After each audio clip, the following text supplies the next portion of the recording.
It's not often that I get to have a guest back on that I've actually talked to on the show and then met him out and about at an event. And I'm excited about this one because we got a lot of catching up to do.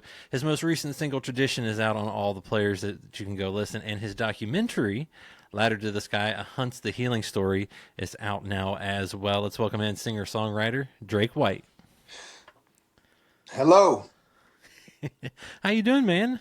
man. I'm so good. Been a great day so far. How you doing? I'm doing good. I'm doing good. It's nice and cool here in Kentucky, and I can't complain. After some 90-degree days, it's like going to be a high of 60, sunshine, and so it's a good day. Yeah, I love this. I love those 60 degree highs where it starts out at 40 in the 40s and then heats up to 60, 65. That's a good spring temperature.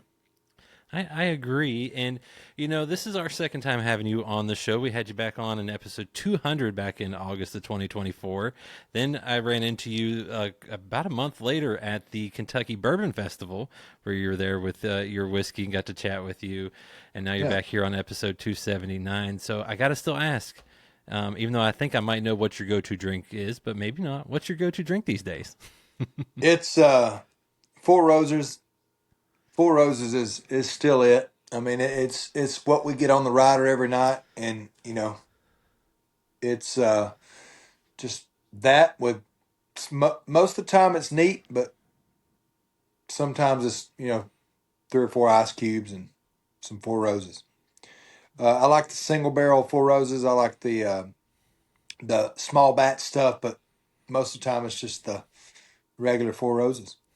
See, I like that. Now, the reason I got to see you at the Kentucky Bourbon Festival there in Bardstown was because you partnered up with Three Chord on a bourbon, and so I'll at least let you know what I have here today is a little. I don't have your collab with them, but I have a little strange collab that they Yeah, did. So, but what was it like working with them and bringing the spirit of Storyteller bourbon to life? yeah. It was great. I've always been a a guy that enjoyed that enjoyed spirits and enjoyed the camaraderie around that. So um, just getting to go in there and learn that. I like to learn new things, and so to learn the process of what it takes to kind of to make a batch, a mixture, and to go in and taste things.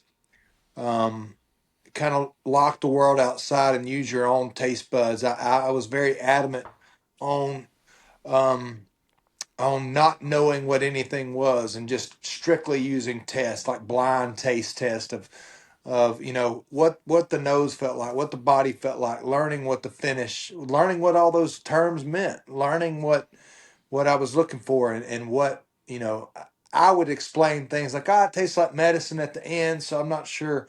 Like it's got a bite at the top. I would say uneducated explanations, but they were from a songwriter and an artistic point. It was funny how the people at Three Chord, like, and he was wearing he's wearing a basically a white coat, with beakers, mixing this stuff up. And so it was funny how they took those and they were like, oh, I understand what you're saying. It's not how I would have explained it, but I think that's what makes my batch unique.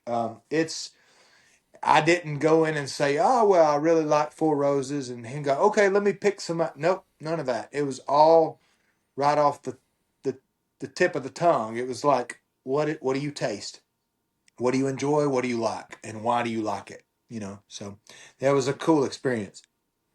Well, I was gonna say it was a tasty drink as well. I know it's I think sold out for the most part. I got to know, are you gonna do any more bourbon collaborations in the future, or maybe dive into that crazy world?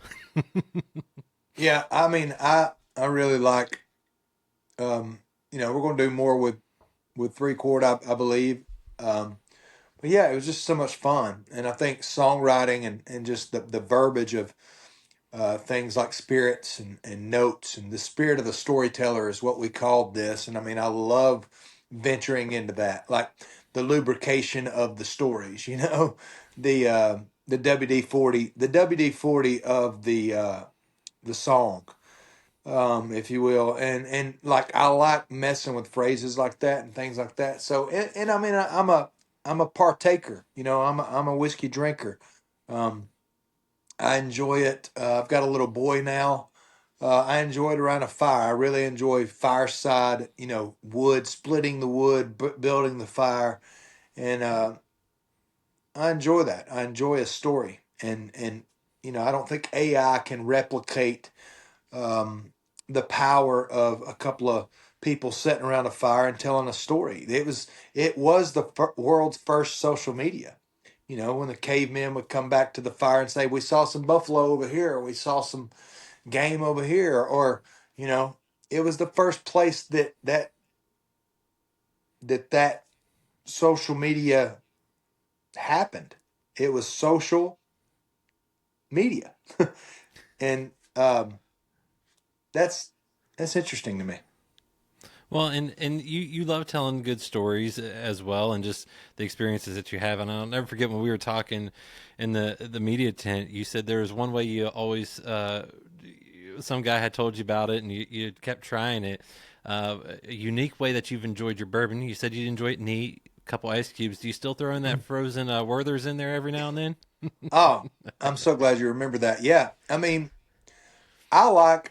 I'm not a huge sweet tooth guy, but I do like a little something sweet at the end of the night. And like my my bourbon pour, it's a two finger bourbon neat pour, and I'll freeze Werther's Original in the freezer and use one Werther's Original as my ice cube.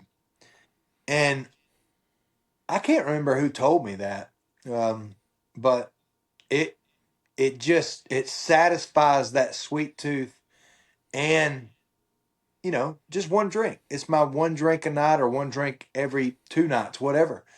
And it's like it just kind of does it. And I know for me, it blew my mind, because I love Werther's Original. When you think about a cinnamon candy, or you think about any kind of hard candy that you like, freeze it, and throw it in your bourbon of choice, or your whiskey of choice, and see what it tastes like. Werther's See, Original is a good choice. See, you never know what you're going to find out when you have these conversations. And you talked about it that the bourbon's best enjoyed fireside.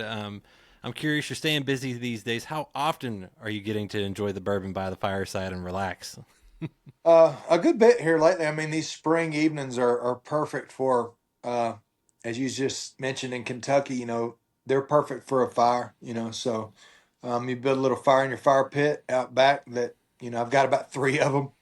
And yeah, like I said, I obsess about a lot of things. Firewood is one of them, having some good firewood, and I can basically light the end of some of this cured out firewood with a lighter, and that's how cured out it is. And so just to sit around that and enjoy. People talk about smoke. Like, if your wood's right, there's no smoke. It's a fire pretty instantly. So that is it's a special thing. Like I said, I got a 3-year-old, so he's obsessed with it too. Not the whiskey yet, but the fire. Maybe 18 years down the road on the whiskey. And you mentioned the 3-year old. I know family is really important to you. We talked about this on the last one, but I love asking this question. It's true that you knew your wife from high school, but you didn't date her then, and you started dating her much later on in life. Is that right? Yeah, I was actually in my wife's first wedding. That's about as Alabama as it gets. No, me and her first husband grew up. Started hanging out after high school. He went to a rival high school, and things didn't work out, for them, obviously. And you know, we, I came to Nashville after high school, after college. Sorry, went to Auburn, graduated from Auburn, and went home for your Thanksgiving kind of gig at the local bar there before I had really anything going. And there was some buzz circulating around my hometown, so there was 300 or 400 people there at the bar, and played, and I saw her, and their marriage had not worked out, and they'd been divorced, a year or so, maybe 2 years, and so it was just one of those small town things that was like, wasn't a very popular choice, but I felt like I needed to pursue it, and so I went to her first husband and told him, and we fell in love. that didn't go very well for me and him, and uh, but it was something that I'm very very glad I did, and it was really hard, and it's kind of my, you know, it's kind of my, if I feel something in my gut, whether it be, it might not be the most popular decision, but I'm gonna do it. It's a gut, it's a prayer, it's a agreement that I've made with myself. If I believe in something, whether it be a song or a business deal in the music industry, or in the landscaping industry, or land or development, I'm gonna do it. And so it was a rough road for a second with that group of friends. But ultimately, we have a kid now, and God meant for us to be together. So I'm so glad I took the stormy route. Well, and I feel like for you, good or bad, the stormy route has kind of been part of your life and your family's life. You've had some tough times, as folks know, as you've told the stories over the years. I was reading something the other day about how you've tried real hard to keep that mindset of being the victor and not fall into the victim world. How do you keep that mindset like that? Yeah, just learning how to flip things that, and anybody out there listening right now, I've become a professional in some right of learning how to flip things that seem bad into something good. And you hear that a lot right now with people like Jocko or people like Joe Rogan or things like that. Like, if the bad things didn't happen, I wouldn't have anything to write about.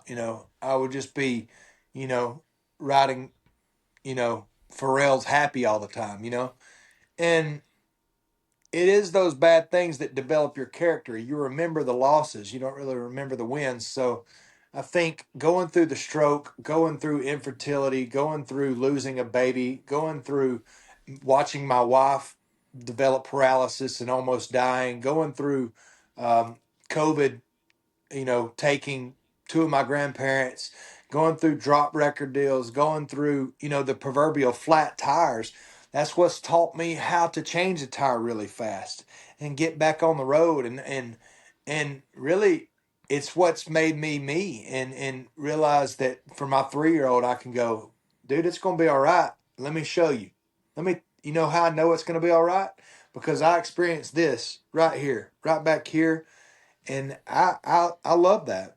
It's not easy and it's not enjoyable, but it is, you know, it is life, and it's okay. And I'm trying as hard as I can try.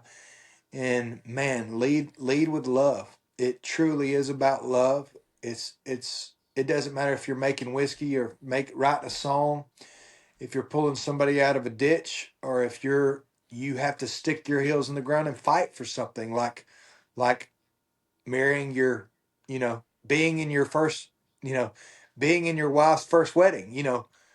Sometimes it's hard. Sometimes things are hard, and just following that gut and being aligned with the spirit of something bigger than you are. For me, it's Jesus. For me, it's God and the gospel and the Bible. But understanding that religion comes at people at different ways, and it meets people where they are, and understanding that there's church hurt and there's things, and just being empathetic towards the human race of, like, man, everybody's from a different story in a different spot. And my way is definitely not the the only way, and it's definitely not the right way for you, but it was the right way for me, and I can share with you my experiences with a, two-finger pour of whiskey and Werther's Original around a fire, and you can drink water, or you can drink, something else, or you can smoke, or you can smoke weed, whatever. There's different routes and there's different ways people live, and it's okay. We all need to lead with love, and we all need to. And I didn't mean to start preaching right off the bat, but like, love is it. Just love people. Love the life that you live, and that's what I try to do every day, because he's given it to me. He's given me this life to live, to go out there and raise this 3-year-old to be an absolute, boy dog of a human being, and go out there and love people, but be very capable of freaking beating the shit out of them too, Well, I was gonna say, as you eloquently put it, everyone's dealing with something. Some might be able to handle it better than others, and they all go down a different road. And for you, like I said, you've shared your stories in your new documentary, "Ladder to the Sky: A Hunt's the Healing Story." You go deep in on your 2019 stroke. Why was that a project you wanted to do and kind of share even more so? Because of what I'm talking about right now. Like people are at an all-time high of psychological warfare because of these phones that we're talking on right now. What is popular, what is not. What you are is determined by the number of likes and the number of things. It's not it's not real. It's not real. So I released Ladder to the Sky because I faced this really, really hard thing of being paralyzed using a bedpan, not being able to use the bathroom on my own after playing Fenway Park with uh, Zach Brown and these guys, and like so, I experienced rock bottom and what it felt like to think about uh, suicide and to be depressed about who I was for the first time in my life, and coming out of that was a long. I mean, that was 7 years ago, and it was a long year or two of struggle biblically, of struggle spiritually, of struggle mentally, and I went through a lot of therapy, and so documenting that was something that I would have never thought about doing right after it because I was worried about what people may think, and that my 10,000 hours of music industry is gone because nobody wants to watch a paraplegic, limp out there on stage. And, that's what I thought. When in fact, yeah, they do. Everybody does. Everybody loves a victory story. So as I started thinking, and people started coming to me and writing songs like Hurts the Healing and Giants and Tradition and these songs, people started coming to me and saying, you know what, I'm going through chemo now, or I'm going through a divorce now, or I'm going through, heart disease right now, and this song helped me get through the proverbial black abyss. And so I started piecing this together and writing it into this story of like, what helps you get over the black abyss of bad negative thoughts? Everybody's got them.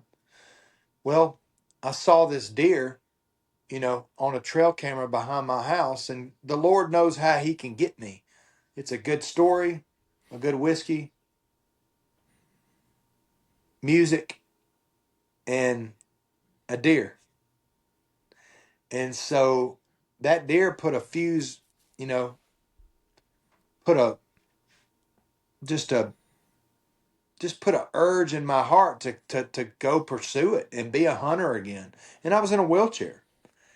Um, and the pursuit of that deer, I was climbing a tree stand 2 months later out of a wheelchair. And I go to my neurologist and he looks at my scans and he's like, "What are you doing?" Excuse me. And I said, well, getting to hunt a little bit. He goes, "Whatever you're doing, keep doing it. You're regrowing your neuroplasticity around the lesion that was the AVM." What? So I wrote the Hurts the Healing.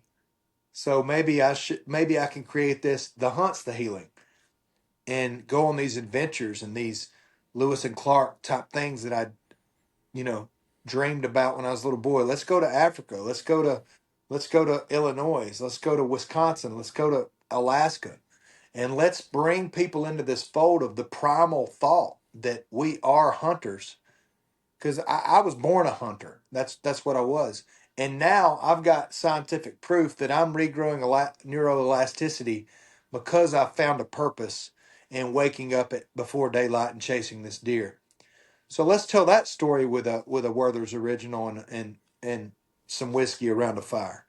Let's tell the victory story of how I would never be here if it was not for this song would never be here, and I would never be able to breathe love into somebody because I that is going through a stroke or going through chemo because they can look at me and go, "Well, you've never been through what I've been through. How can you speak upon this?" I would have never met Tebow, and Tim Tebow taught me how to, you know, sometimes publicly speak. Never would have started a public speaking part of my business and helped people escape the black abyss and get to the kingdom of God. You know, I would never have that authority because I'd never been through anything. Now I've been through something so I can speak from a place of authority that I know how to get through the black abyss. I know that life's worth living, and this is how. This is why. Because I went through 2 years of thinking that I probably might be better off dead. But you're not. Well, and I know the recovery's going well. I know on the physical side of things, how is it progressing? I know you've credited the in addition to that drive to get out and get going on the hunt, you've also credited the BioNest medical electrical stimulation device for helping you with regain your gait and things like that. Because I know at first you're walking up there with a cane and things like that. So how is the physical side progressing as well? Um, Getting over a stroke is like watching a tree grow. You know, you're never going to get over it completely. Or I say back to it's a new 100%. Whatever your 100% was, you can come back stronger. But I want to be really clear with the people listening, like it's not for the faint at heart. Like I get up every single day and do something to sweat. I do something hard. I do leg raises. I walk. I do hyperbaric chamber. I do micro dosing. I do stem cell treatments in Tijuana. I run when I don't think I can run. You know, I go, and there's a lot of things that I'm doing that are whatever you think, controversial, hard. Everything is hard. It's hard to tie my shoes. It's hard to walk up steps. It's hard to, climb a ladder. It's hard to get up at 4:30 in the morning and go chase a turkey. It's hard to not feel like, you know, my toe won't stretch out. My son wants to go throw a baseball. It's hard. The baseball is hard when it hits you in the chest because you can't move your hand fast enough. It's hard, man. And at the same time, everybody has to go their speed. But life, my point is, love is worth pursuing, and life is worth chasing. And so that's kind of it for me. Well, and like you said, you've worked on the public speaking aspect of all this. You've become a major advocate for brain health as well. I know back in the fall, you hosted your second benefit for the brain at the Ryman, and it exceeded the first one. So, what was it like to bring that one back? And is that something you're hoping to do continuously? Yeah, benefit for the brain is something that I had made a promise when I was in the hospital back in 2019 that if God let me out of that hospital, that I would flip it to His glory, and I would flip it. I would help people choose love and choose life over darkness and death. And that's what benefit for the brain is. It's coming into a place and going, hey, what are you facing? What are you struggling with? You know, is it mental depression? Is it, because the Hollywood trigger phrase right now is be careful, be aware of your mental health. Like, what does that mean? Are you going through mental depression? Are you going through heart disease? Are you going through chemo? Are you going through a divorce? Are you going through, social anxiety?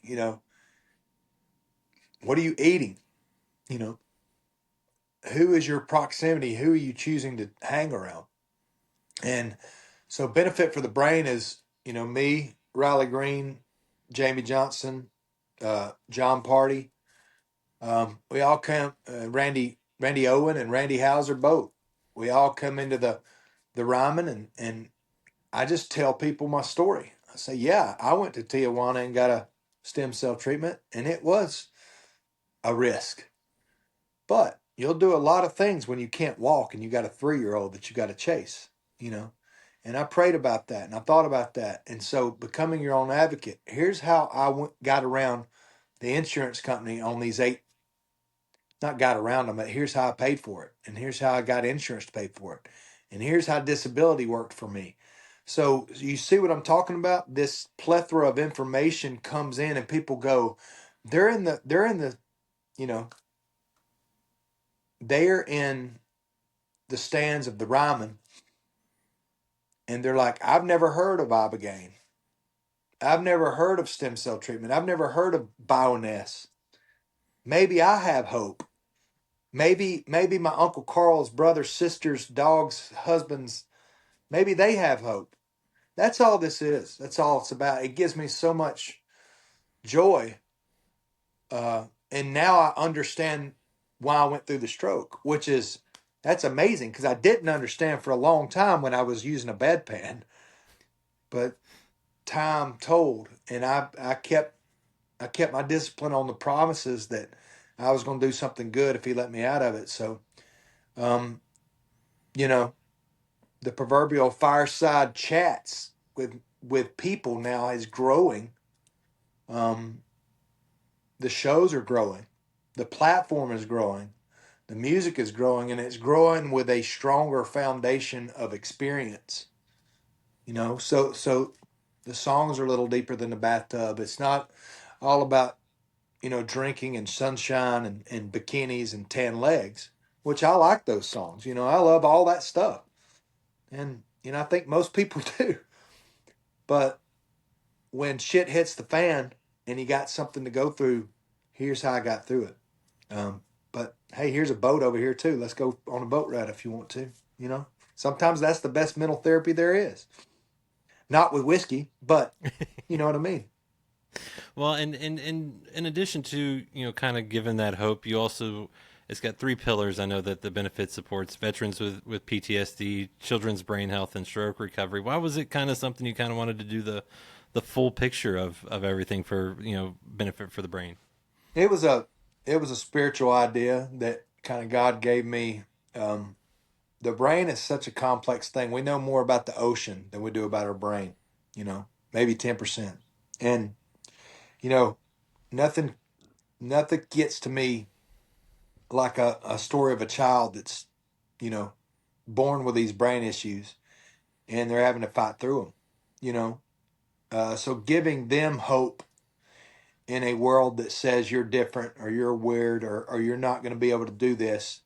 Nobody can tell you that you're not going to be able to do something.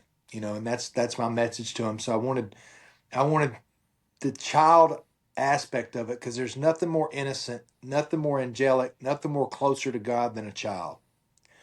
So how do we teach that child and equip it for life? That you got to here's how I flipped it. Here's how you might could flip it. Maybe a suggestion, not advice. Maybe advice, but not preaching or pushing it on them. But like, here's a suggestion.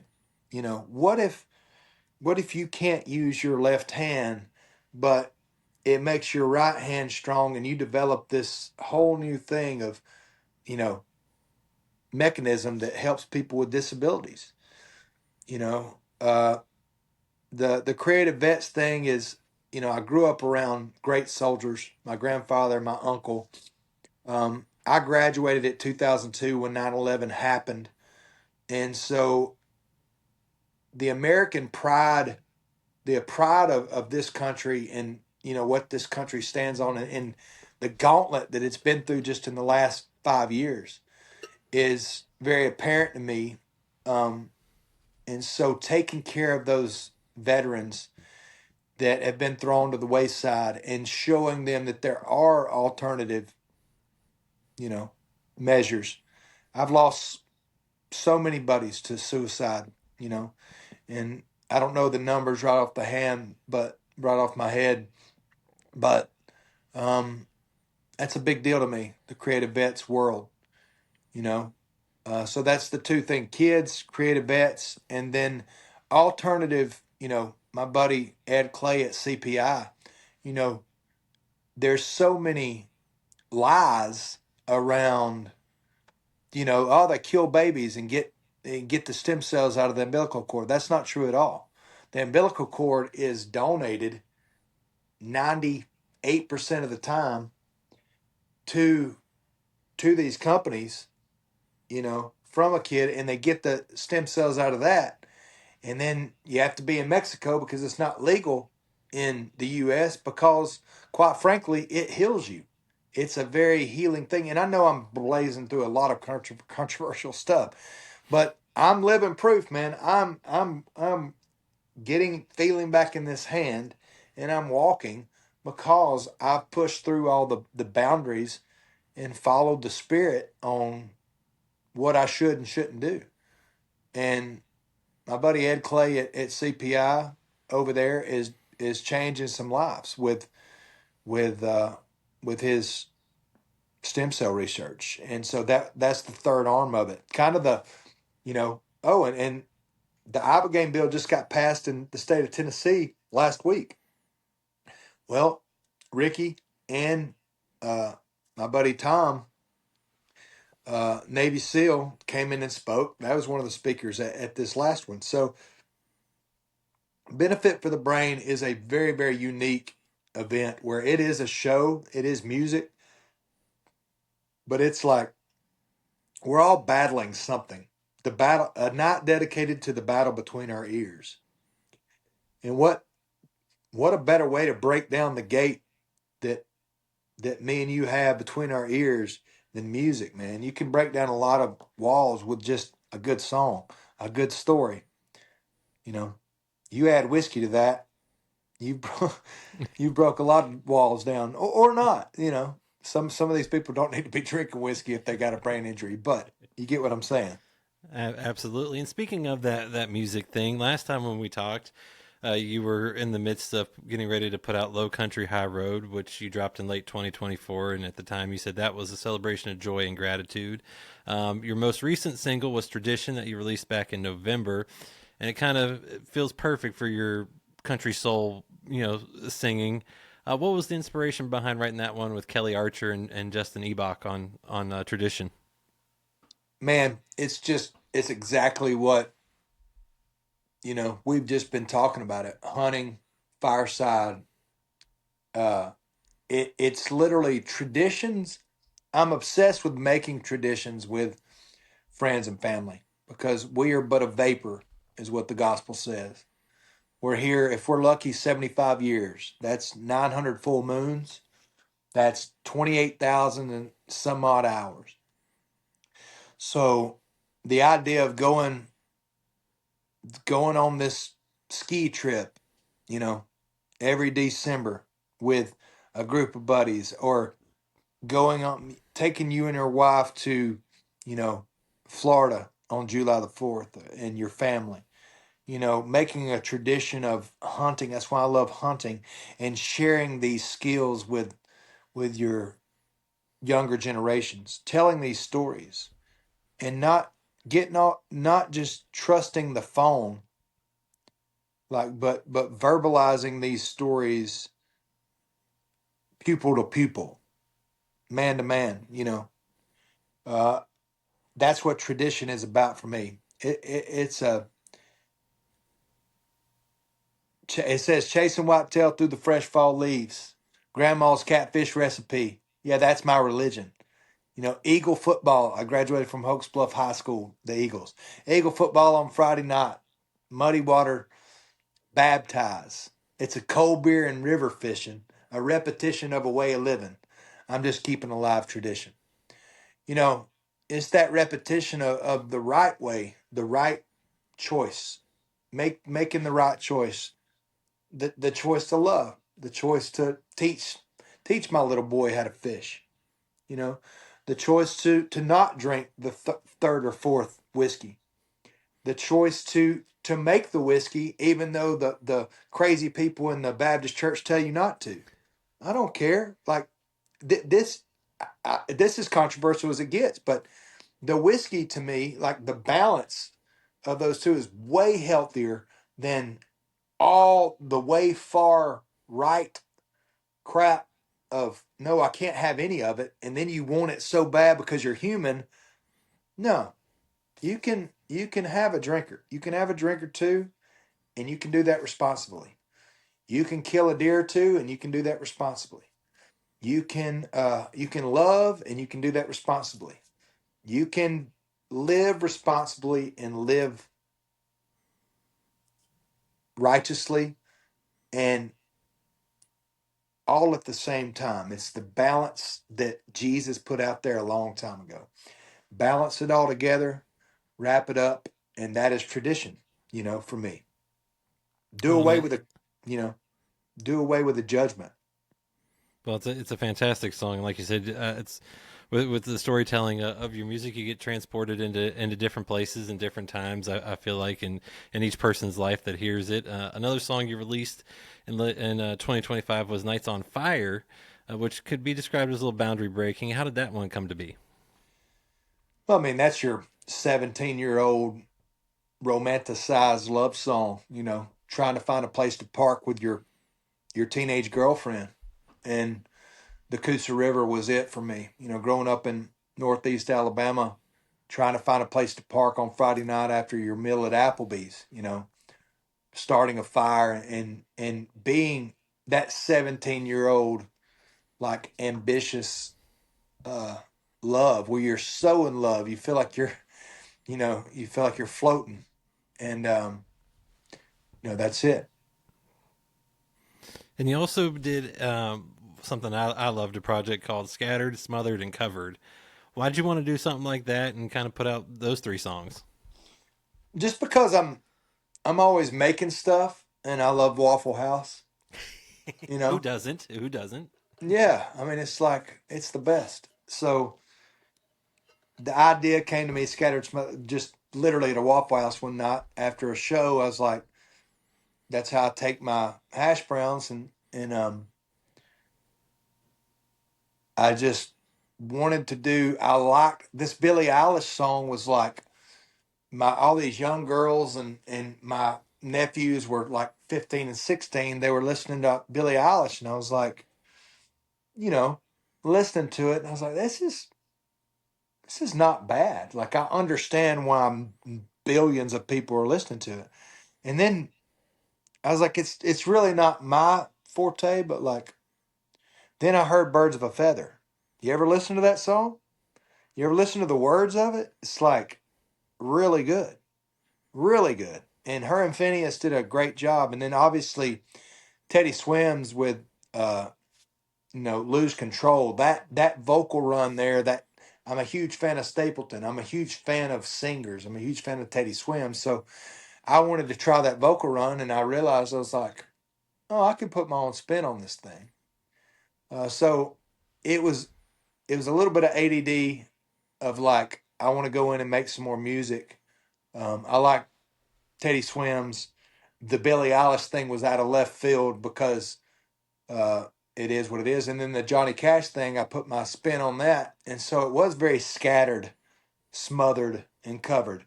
The Billie Eilish song, I smothered it with Southernisms, with Southern things, and that's what made it mine. And I mean, that song's been a hit in some capacity for me.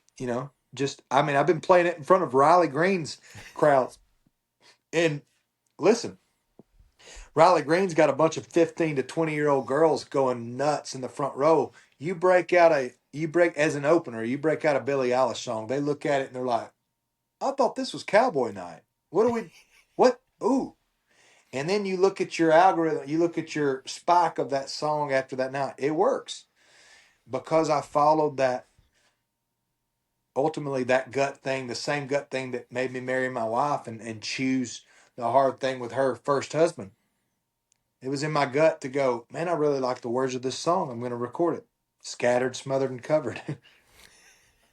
You never know. And then, like you said, you spend a good bit of time in 2025 on the road with Riley. You're back out with him here in 2026 as Cowboy as it gets tour. What's it been like touring with him and getting to share something like that and just be part of his journey too? Yeah, it's awesome. I mean, our journey is so unique in the fact that, we grew up 2 miles from each other, but we didn't meet until 2020 in a duck camp in Louisiana. You know, watching his kind of Beatles esque thing happen with screaming girls and biceps and cold beer. It's like it's cool to watch a guy that came from you know you never know what's going to happen, you know, because I was a little ahead of him in my career and had the record deals and the things, and then this guy comes out of, you know, and has a hit, has some things go, you know, he's from right down the road. I kind of cold shouldered him for a minute because he wasn't there yet, and then he comes back, and all the competition and all the stuff like that kind of got broke down by a hunting trip that we went on, and we became really good friends. And then I realized that, you know, I don't know how much Riley needs me, but I do think that we're comfortable around each other and we're buddies. And he knows I don't need anything from him. But he's at a place right now where he can really help people and help people that he loves. And so I take that very seriously. Like he's an unbelievable human being, and turned into a great writer. And you know, people love the way he looks. So it's like it's great to see good guys do good things, you know. And he's great. So I like to think that I kind of keep him right there, kind of grounded, because I know where he's from. He knows where I'm from. We know what we know what each other's hometown smells like. We know where you came from. You know, it don't matter how many Rolls Royces you get in, that Chevrolet truck will always be who you are, you know. Well, and you mentioned, you've gotten to know him well. He's featured in the documentary as well, and his Duck Blind, there in Nashville, I believe, hosted the premiere too, right? So I mean, what's it like to share those moments with him too? Really cool, because the business of spirits and just talking through it, you know, what he got approached with, what I got approached with, what, you know, that was cool to talk about. But then just, you know, why he did it, you know, and it's just very conducive of his brand, and it just an extension of his marrow and his lifestyle. And you know, he loves the deer clubs and the duck clubs too, and the storytelling. That's where that old school country comes from. That's where the new school country comes from. That's where songwriting comes from. So it's really cool to, no pun intended, the birds of a feather thing. You know, be cut from the same cloth, and, you know, spit at the same fire, as they say. Now, not to put you on the spot, is your bourbon better or is his bourbon better? Oh, you can put me on. My bourbon's way better.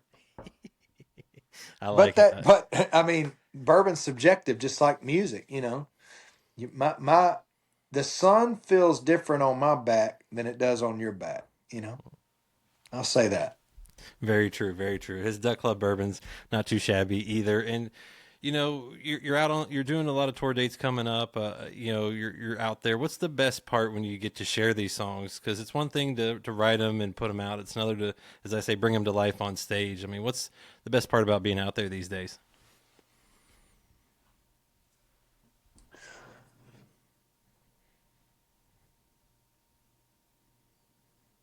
Uh,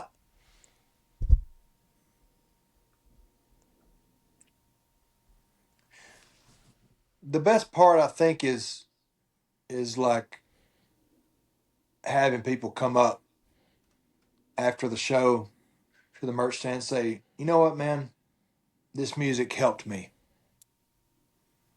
Yeah, it helped me through chemo, or it helped me through a stroke, or it helped me through a divorce, or, you know, it helped me through a hard time, and I appreciate it, because there was a time where I didn't know if I was going to be able to do it again.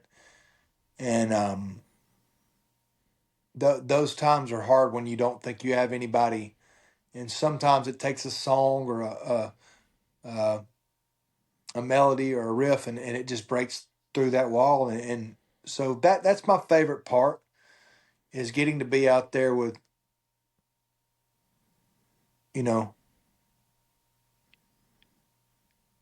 with friends and family, of course, but even more than that, to see the grace that God gave me by letting me realize that going through hard times is not, this is why you went through that, Drake. That it's bigger than me, and that I might be helping people with this legacy and this tradition of going out and continuing to do it, because I didn't have to continue doing it, you know.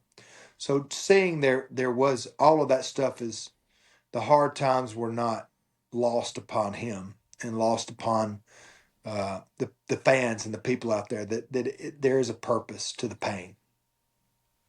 And then, at the beginning, I asked you what your go-to drink is. You love a good Four Roses. Um, I gotta ask this toward the end, and that is, what is your favorite song of yours to perform live right now? Hmm.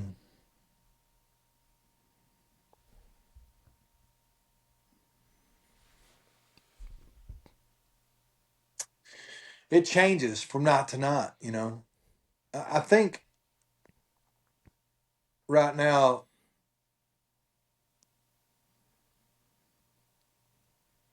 my favorite song would probably have to be Coast is Clear, just because it's truly choosing the light over the darkness, you know, and coming out of the darkness and being like, no, I'm choosing this. I'm going this way. And the coast is clear, man. Don't let don't let it get in your head too much. Like, it is. Don't let the Iranian war and the doom and gloom on the news. Yeah, that stuff's serious and it's a big deal. But man, you got one life. Go out there and live it. The coast is clear, because it's true. The coast is clear. That's it. Well, and I mentioned you put out a couple songs toward the end of 2025. What can you tell us without getting yourself in trouble with anyone? Any new music coming down the road? You working in the studio? What do you got going on? Yeah, we're working in the studio right now to release some stuff. You know, probably Q2, first of Q3. You know, to to really just start the whole next chapter of that. I think, the Coast is Clear has never been recorded in a studio. I'm going to do that for sure. Me and Riley have been messing with this song called Alabama Dirt Road, so I may be getting myself in trouble there, because I don't know if that's going to be anything, but I hope it will be. And but yeah, so we're always working on new music songs, and I love being in the writing rooms. I love being in the studios, and I love being out on the road. So I love all aspects of it. So it'll get there. Always working on new music though. And any additional scattered, smothered, and covered coming along the way? That's cool that you asked that. I don't. I think that we could do that. We built that as a continuous thing of cover. Like, I've got some, like Ben Harper is somebody that I grew up with that I love. I love a lot of Waylon stuff and Willie stuff. Um, I also love this Olivia Dean. Uh, you know, you see the juxtaposition of my radio, like that. That's a cool concept. Scattered smothered covers. Just keep on every every year. Just throw out three covers, and you know, I think that's pretty easy to do with streaming world like it is now. So Well, and yeah, fun. I was gonna say, and fun too, because like you said, you have a wide variety of songs that you love, and who knows, if you're out with Riley Green, you get one of those young songs, you might wow those 15 to 20-year-olds, right? well, I mean, I'm I know not, that's not sm- the reason, but I'm not the smartest guy in the world at all, but like, it makes a lot of sense to me. Olivia Dean's blowing up, Billie Eilish is blowing up. If a song speaks to you, like, go record it, and maybe it opens up the door of some young Sarah or Billy or whatever in the crowd, and they're like, you know what, I'm gonna check Drake's other stuff out because he's sang Birds of a Feather in the middle of a country show, and it was awesome and I loved it. Or, maybe they hated whatever. I don't do it necessarily for them. I do it because I enjoy it. I like it. And if you like the way my side of the, what was I going to say? If you like the way my boat my boat fills or my wagon smells, jump on the wagon. Let's go. Now, like I said earlier, I don't want you to get yourself in trouble, but obviously, like you said, you're in the studio working hard. You've got a lot of tour dates, some with Riley Green, some shows you're headlining and things like that coming out throughout the summer, festival dates as well. What else can folks expect from you the rest of the year? What do you got to look forward to? Man, just the shows. Come to a show. I always say we thrive live. Like I love the spontaneity of a live show. And you don't really know us until you come see it live. Like we've always been that live band and that live kind of live wire. So come to our shows. The markets are experiencing this big thing right now because of your Morgan Wallen's putting 100,000 plus people in Bryant Denny Stadium, and it's awesome. That's an amazing thing. I that's great. But like people save up to spend $1,000 on a ticket and a beer and stuff like that. These shows, my shows are anywhere from 25 to $40, depending on what what where you sit or if you want a VIP experience or anything like that. But like we're doing these venues that are anywhere from you know 1,000 to 2,500 capacity, and to come to one of those shows is a different experience than an arena or uh, a stadium for sure. Um, Not saying they're better or worse. It's just a really organic.